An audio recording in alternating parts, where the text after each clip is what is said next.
말씀을 나누도록 하겠습니다. 오늘 말씀 그 PPT 좀 열어주시겠어요? 그냥 켜놓으시기 바랍니다. 그 다음 페이지 넘어갈 때까지 그 순서대로 좀 알려드리는 게 좋을 것 같아서 그렇게 하도록 하겠습니다. 오늘 말씀 마태복음에도 비슷한 말씀이 있죠. 우리가 잘 아는 팔복에 대한 말씀이 마태복음에 있습니다. 이 팔복에 대한 말씀을 우리가 보통 산상수훈이라고 얘기합니다. 산상수훈. 왜냐하면 마태복음 5장 1절에 보시면 예수님이 무리를 보시고서 산에 올라가서 이렇게 가르치기 시작하셨다. 이런 말씀이 있어서 이 가르침을 산상수훈이다 이렇게 말씀합니다. 반면에 누가는요, 예수님이 산에서 내려오셔서 평지에 서 계셨는데 무리들이 몰려오자 가르치기 시작하셨다라고 이렇게 얘기를 하고 있습니다. 그래서 누가복음의 가르침을 평지에서 가르쳤다 이렇게 해서 평지수훈이다 이렇게 말을 하고 있습니다. 하지만 그 내용은 거의 비슷합니다. 내용은 거의 비슷하기 때문에 학자들은 이게 같은 날 일어난 같은 사건이다 이렇게 평가를 하고 있습니다. 마태복음에서 산에서 올라서 이렇게 가르쳤다는 것도 엄청 높은 산에 올라가서 이렇게 가르친 건 아니고요. 그냥 야트막한 이렇게 둔덕에 올라가서 이렇게 사람들을 이렇게 밑에 보고 마치 원형 경기장에서 이렇게 위에서 이렇게 가르치듯이 얘기하듯이 이렇게 하셨던 거고요. 누가는 사실 그 사건의 전후가 예수님이 산에서 기도하다가 이게 내려오셨거든요. 그러니까 이게 사실 이제 평지에 내려왔다 이렇게 말씀하시지만은 사실 산에서 내려와도 여기도 조금 산일 수도 있어요. 이스라엘은 산지가 많기 때문에 이런 언덕들이 많기 때문에 그래서 그냥 구분하기 위해서 우리가 산상수훈이다 또 평지수훈이다 이렇게 부르지만 그냥 같은 날 같은 사건으로 우리가 보고 있습니다. 하지만 이게 같은 날 일어난 같은 사건의 일이라 할지라도 우리가 글을 쓴 사람의 의도에 따라서 그 내용과 포인트가 조금은 달라지겠죠. 마태는 이 산상수훈을 마태복음 5장, 6장, 7장에 걸쳐서 무려 3장에 걸쳐서 이렇게 내용 많은 내용을 굉장히 담았습니다. 아마도 그날 예수님이 가르쳤던 내용을 거의 다 정리해서 아마 다 올렸던 것 같아요. 반면에 누가는요, 오늘 말씀하셨 거에서 조금만 더 가면은 6장 우리가 17절부터 이었죠.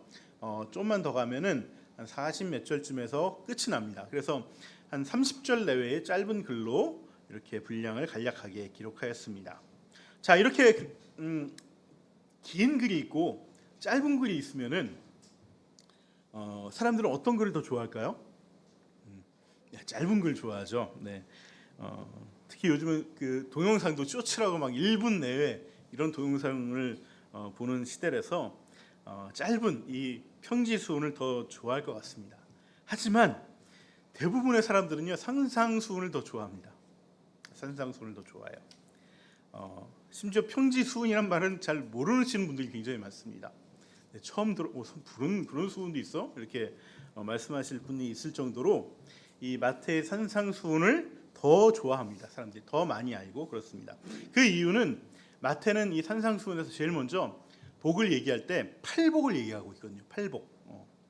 근데 누가는 사복과 사화를 얘기하고 있어요. 사복과 사화. 이 가르침이 사실 우리 마음에 걸림돌이 될 때가 많이 있습니다. 복만 얘기해도 그런데 화를 얘기하시니까 걸림이 되죠. 게다가 마태는요 마음이 가난한 사람 복이 있다고 얘기했어요. 그리고 또 마음이 이렇게 아픈 사람 위로를 받을 것이다 이런 얘기를 쭉 하셨는데 누가는 가난한 사람이 복이 있다는 거예요. 진짜 돈 한 푼 없는 가난한 사람이 돈이 있다 이렇게 말씀하시는 거죠. 마음이 가난해진다고 하면은 누구나 그럴 때가 있잖아요. 마음이 약해지고 연약해지고 또 자기 연민에 빠질 때도 있고 그럴 때 위로를 받으면 다 좋아하죠. 주님께서 이 위로를 주신다. 그러면 정말 이게 복이라고 느껴지고 그렇게 되는데 정말 돈이 없어서 가난했다. 그러면은 이거 누구나 원하는 사람이 사실 없거든요. 그게 또 복이 된다고 하니까 이해도 되지도 않고 와닿지도 않는 거예요. 작년이었나요?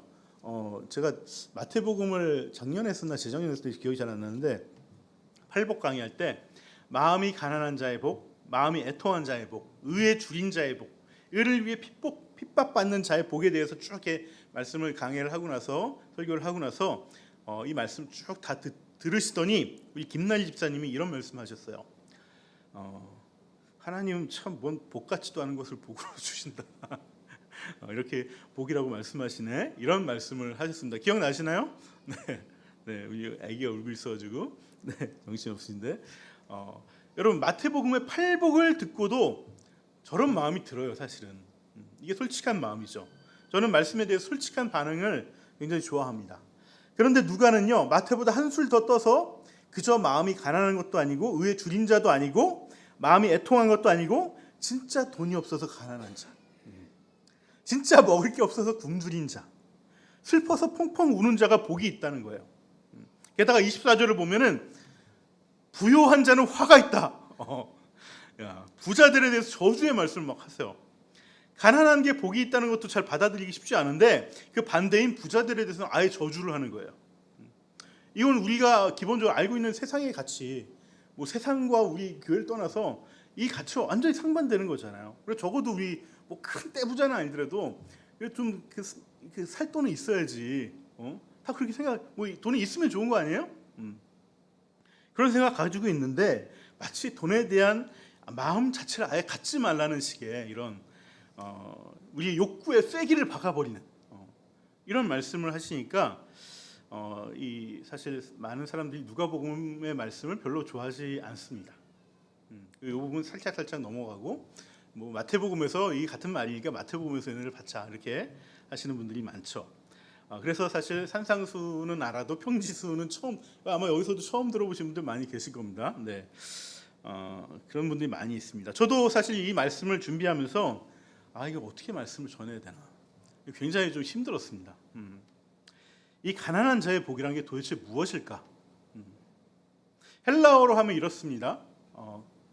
마카리오이 호이 푸토코이. 우리 호이 푸토코이는 좀 이게 알파벳 헬라어 알파벳을 잘 모르면 못 읽지만 우리 마카리오이는 사실 영어 알파벳하고 비슷하죠. 예, 가운데 이 M, A, 알파 이렇게 K처럼 보이는 거하고 알파하고 안데 이게 여기 Q처럼 보이는 게 사실은 이제 로라고 이제 R 영어의 R과 같은 거 R. 예, 그래서 나머지는 이게 I자하고 O자하고 I처럼 생겼죠. 그래서 그대로 소리 나는 대로 읽으면 마카로이, 마카리오이 이렇게 우리가 읽을 수 있죠.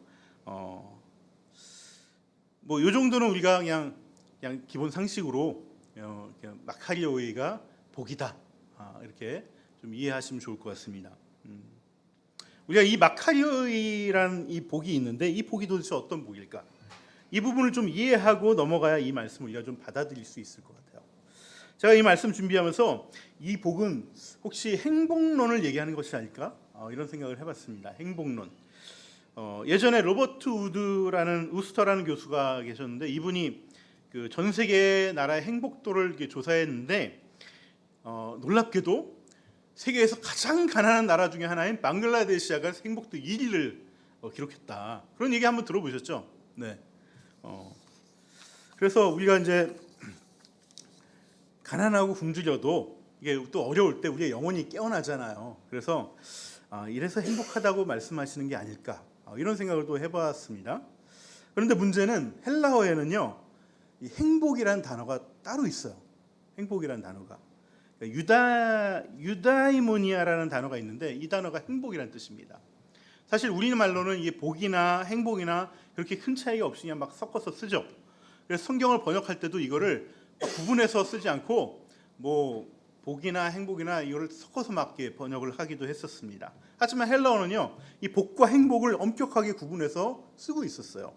이 말을 정의한 사람이 있는데요. 넘겨주시고 이분이십니다. 이분이 누구냐면 우리가 다 아시는 분이에요. 네, 아리스토텔레스.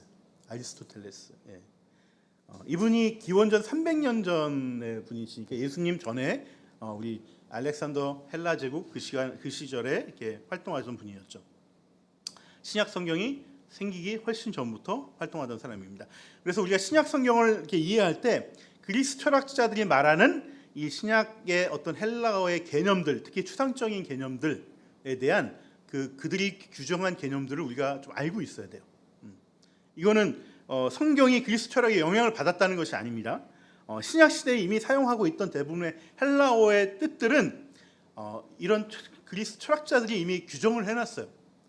그래서 사람들이 그 뜻대로 쓰고 있어요. 그 쓰고 있는 거를 신약 성경이 썼어요. 그렇기 때문에 이 사람들이 규정해 놓은 거를 알고 있어야 신약 성경을 우리가 이해할 수 있겠죠. 근데 그걸 무시하고 지금 우리가 생각하듯이 뭐 복이나 행복이랑 똑같은 거 아니야? 그러면서 행복이라고 우리가 해석을 하면은 원래 뜻하고는 다른 뜻이 된다는 거예요. 무슨 말인지 이해되시겠죠? 네네. 아리스토텔레스가 쓴 책 중에 니코마스 윤리학이라는 책이 있죠.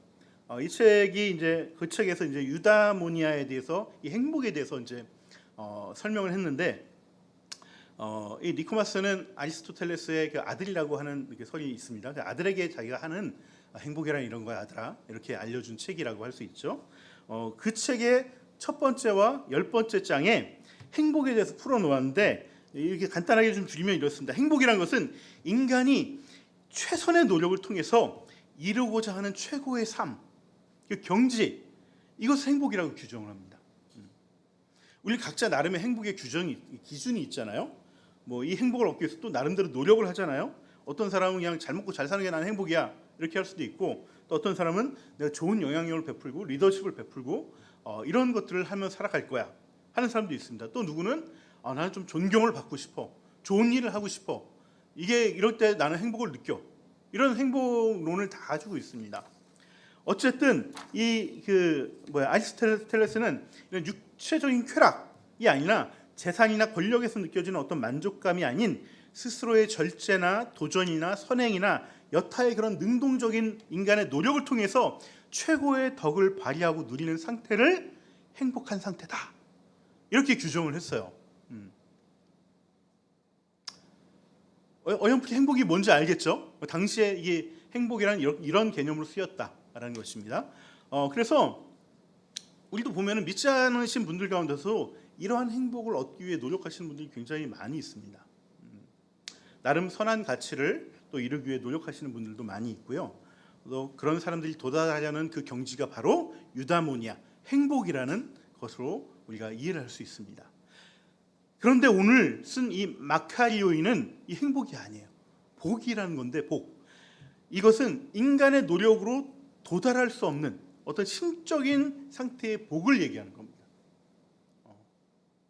아리스토텔레스가 굉장히 뛰어난 철학자라는 게 뭐냐면은 신에 대해서 이 사람이 정의한 게 있습니다. 그게 뭐냐면 신은 두 가지를 갖고 있다고 얘기해요. 뭐냐면 하나는 신은 신성이 있다 이렇게 얘기합니다. 신은 신성이 있어. 테이오스가 있다 이렇게 얘기합니다. 이건 좀 당연한 거죠. 또 하나가 뭐가 있냐? 신은 복이 있다 이렇게 얘기합니다. 복이 있다. 이 마카리오이가 있다. 마카리오스가 있다 이렇게 얘기합니다. 그러니까 신 자체가 굉장히 복된 존재라는 거예요. 복된 존재라. 여러분 이 아리스토텔레스의 이런 생각은요 성경의 주장과 일맥상통합니다. 바울도 하나님을 표현할 때 이 복되다는 표현을 굉장히 많이 썼어요. 우리 한 두 구절만 볼까요? 디모데전서 1장 11절 이렇게 말했습니다. 건전한 교훈은 복되신 하나님의 영광스러운 복음에 맞는 것이어야 합니다. 나는 이 복음을 선포할 의무를 맡았습니다. 디모데전서 6장 15절도 이렇게 얘기합니다. 기약이 이르면 하나님의 그 나타나심을 보이시리니 하나님은 복되시고 유일하신 주권자이시며 만왕의 왕이시며 만주의 주이시다 이렇게 표현했어요. 그러니까 하나님은 복되신데 이 복은 인간의 노력으로 도달할 수 없는 그 복 그 자체라는 거예요.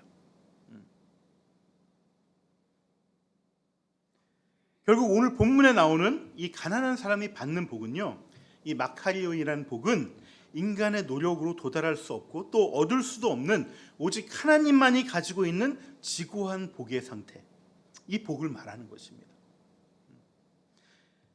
여러분 이 복은 우리가 무엇을 한다고 해서 얻어지는 것이 아니에요.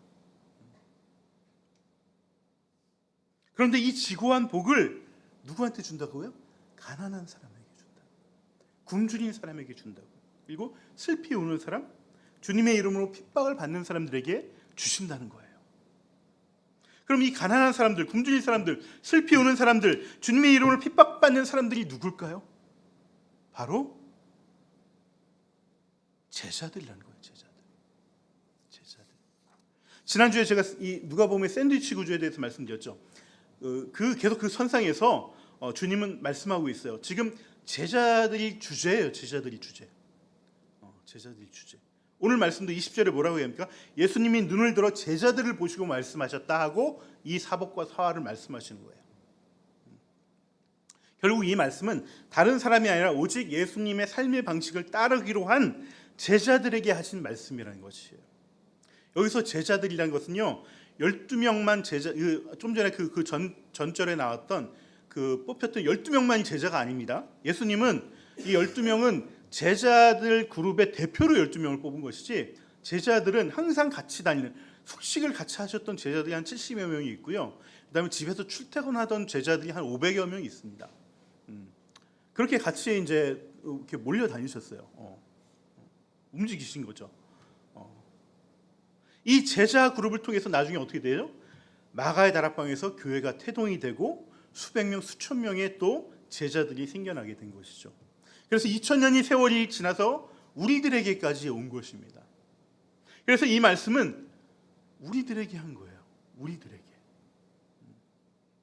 사실 오늘 말씀을 자세히 보시면요, 이 각각 네 가지 복의 말씀이 각기 다른 네 가지 부류의 사람에게 하신 말씀이 아니라는 것을 우리가 알 수 있습니다.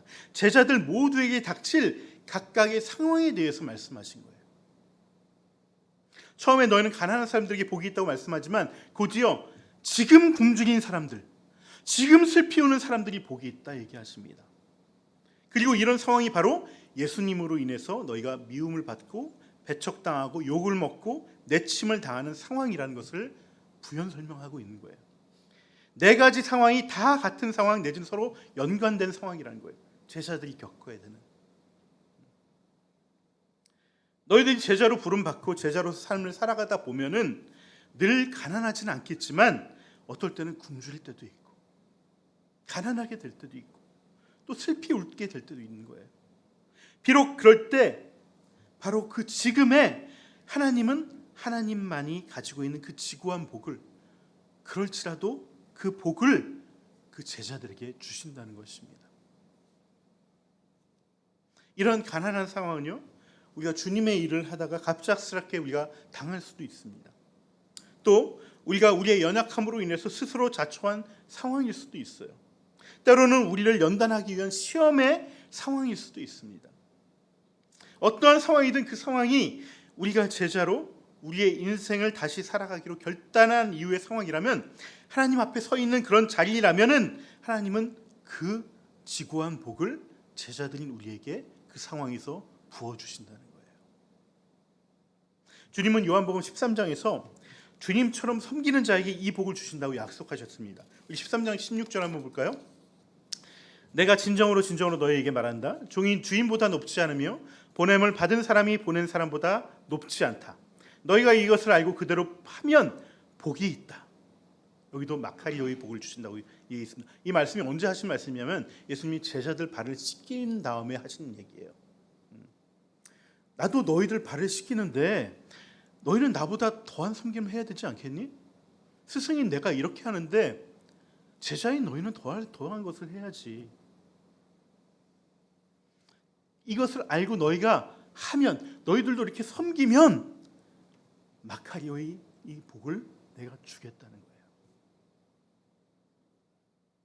그렇게 섬기면은 인간이 도달할 수 없는 그 지고한 복을 그 은혜로 너희들에게 주겠다는 거예요. 또 야고보 사도께서도 야고보 1장 22절에 이렇게 말씀하셨습니다. 시험을 견뎌내는 사람은 복이 있습니다. 그 사람은 그의 참됨이 입증되어서 생명의 면류관을 받을 것이기 때문입니다. 그것은 하나님을 사랑하는 사람들에게 약속된 것입니다. 살면서 우리는 물질의 시험, 또 관계의 시험 다 겪게 되죠. 그 모든 시험에서 결국 견뎌내면은 마카리오의 복을 주신다는 거예요. 우리가 살아가면서 이런 시험 다 겪잖아요. 내가 부족해서 겪을 때도 있고 잘못해서 겪을 때도 있고 또 신앙을 지키기 위해서 겪을 때도 있습니다.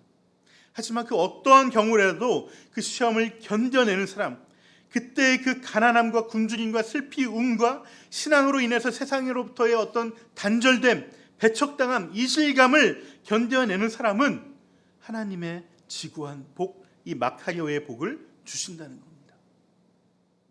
여러분, 이 말씀도 우리가 무엇을 해서 받을 수 있는 복이 아닌데 하나님이 그 주신 약속 안에서 은혜로 주시는 복이라는 거예요. 로마서에서 바울 사도께서 또 이렇게 말씀하십니다. 14장 22절입니다. 그대가 지니고 있는 신념을 하나님 앞에서 스스로 지키십시오. 간직하십시오. 자기가 옳다고 생각하는 일을 하면서 자기를 정죄하지 않는 사람은 복이 있습니다. 이 말씀은 옳은 일을 하되 끝까지 낙심하지 않고 하는 사람에게 이 복을 주신다는 거예요. 우리도 작년에 우리 학교 앞에서 커피 이렇게 나눠주다가 엄청난 일을 사실 당했잖아요. 하지 못하게 막은 것은 물론이고 정리하고 오는데 막 전화까지 와가지고 막 또 끝나고 학부모들한테 말도 안 되는 막 소문을 퍼뜨리고 그 치졸함 앞에서 낙심이 들지만 그래도 악을 악으로 대응하지 않고 우리는 사실 버텨내고 이겨냈잖아요. 그렇게 하나님 앞에서 낙심하지 않는 자에게 주님께서 은혜로 이 복을 주신다는 거예요. 그럼 이 마카리오이라는 이 지고한 복이 도대체 구체적으로 어떤 복일까? 자꾸 지고한 복이라고 목사님 얘기하시는데 도대체 이게 뭔지 잘 감이 안 잡힙니다. 목사님 이런 마음이 좀 생기시나요? 네, 안 생기면 얘기 안 하고. 여러분 이 복을 이해하기 위해서는 사복과 함께 사화를 우리가 알아야 돼요. 사복과 함께 사화를. 서두에도 제가 말씀드렸지만 누가의 이 평지수는 특이하게도 사복과 사화를 함께 얘기하고 있다는 거예요. 너희 부유한 사람들아 화가 있다. 지금 배부른 사람들아 화가 있다. 지금 웃고 있느냐? 화가 있다. 사실 누가는 이게 완곡하게 표현해서 화가 있다라고 얘기하지만 이 표현이 사실 구약에 있던 거예요. 구약에 있던 걸 가져왔는데 구약에서 뭐라고 얘기하냐면 저주라고 얘기합니다. 저주. 시내산 언약을 맺을 때 너 이 시내산 언약대로 우리 지켜지지 않으면 지키면 내가 너에게 복 주고 안 지키면 저주를 내리겠다 이렇게 말씀하셨습니다. 하나님. 이렇게 하나님의 저주와 화에 대해서 말씀하시면 간혹가다 어떤 분들이 사랑의 하나님께서 어떻게 이런 화와 저주를 우리에게 내리실 수 있느냐 이렇게 반문하시는 분들이 있는데 그런 분들은 본인 스스로에게 한번 물어보시면 될 것 같아요. 나는 내 자녀에게 화를 내지 않는가? 이 말은 좋은 화를 내냐 나쁜 화를 내냐를 따지는 것이 아니라 내 자녀를 사랑하는 부모라면 당연히 화를 내죠. 부모의 실력에 따라서 화를 제대로 못 내는 사람도 있고 또 경우에 따른 이 화가 역효과를 내는 경우도 있지만 적어도 내가 내 자식을 사랑하면은 화가 나요. 나는 하나님이 나에게 화내시는 건 나 정말 싫어. 부담돼. 그렇게 화까지 내시는 하나님을 내가 이렇게 믿고 싶은 마음이 나는 별로 없어. 라는 생각이 든다면은 아직 하나님과 관계가 형성이 안 돼서 그런 겁니다. 하나님과의 관계가 깊어지면요. 나의 거듭된 잘못으로 인해서 하나님이 나를 치실 때 아프고 무섭다는 마음보다 감사한 마음이 들어요. 그 마음 느껴보셨나요 혹시? 하나님이 이렇게라도 치시니까 내가 정신을 차렸네요. 저 잊지 않고 내버려 두지 않아서 매라도 들으셔서 저를 다시 주님의 자녀로 붙잡아 주셔서 정말 감사해요. 왜냐하면 우리는 계속 죄를 짓고 있으면서도 이 죄가 주는 달콤함 때문에 거기에 계속 빠져들어요. 이러면 안 되는데 안 되면 하면서도 또 하고 그렇습니다. 그러면서 한편으로는 이러면 하나님한테 진짜 한 대 맞을 것 같은데 이 마음이 또 불안감이 스물스물 올라옵니다. 그러면서 돌아서질 못해요. 그러다 한 대 딱 맞으면은 그때 내가 정신 차려서 정신 번쩍 들면서 죄에 빠졌던 내 모습에서 돌아서는 것이죠. 그리고 다시 주님께 돌아오게 됩니다. 그래서 주님이 치시면은 왜 날 치는 거야 이런 마음보다 그래요 제가 맞을 짓을 했습니다. 저를 이렇게라도 정신 차리게 해주시니까 너무나 감사합니다라는 마음이 들게 되는 것이죠. 사실 이게 택함 받은 자들과 택함 받지 못한 사람들의 차이점이에요.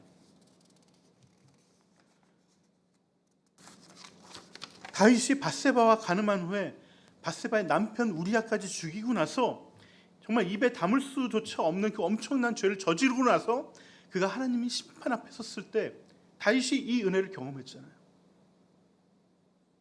내가 못 끊는 죄를 주님이 나를 쳐서 끊게 하셨구나.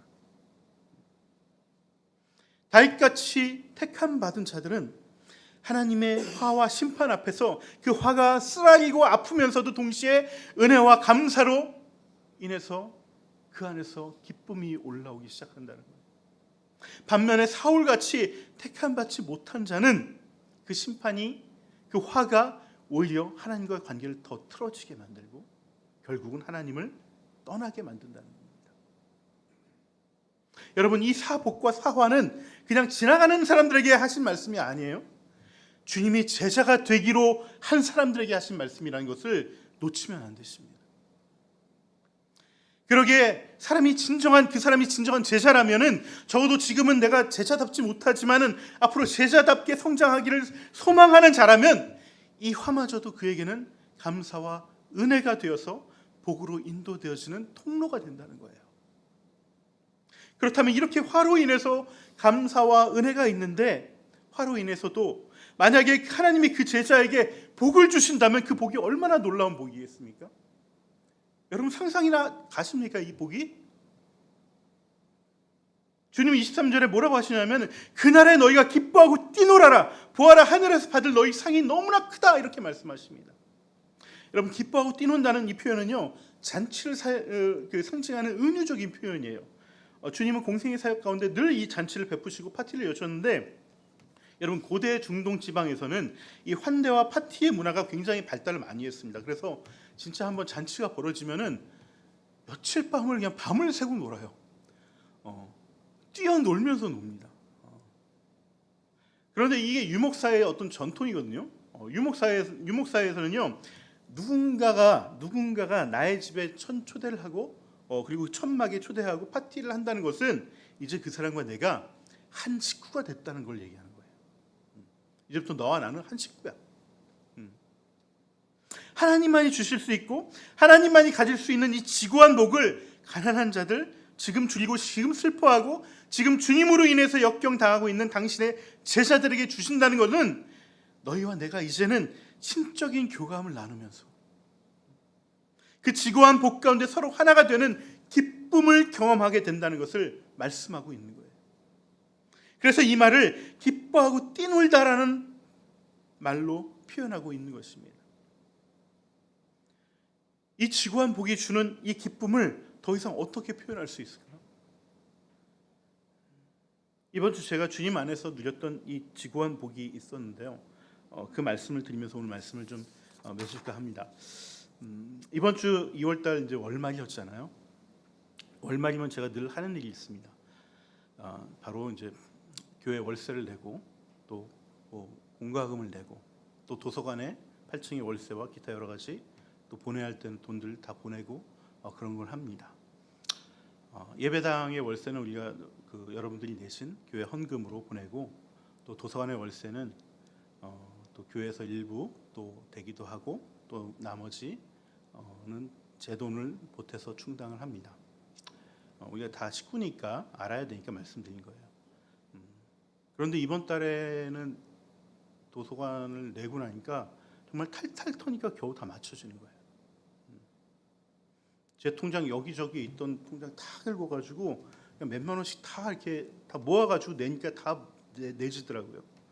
그러고 나니까 제 마음에, 그러고 나서 여기 앞에 앉아서 주님 앞에 기도를 하는데 두 가지 마음이 올라오는 거예요. 하나는 감사한 마음이죠. 감사한 마음. 이번 달도 넘어갔네요. 밀리지 않고 너무 감사합니다.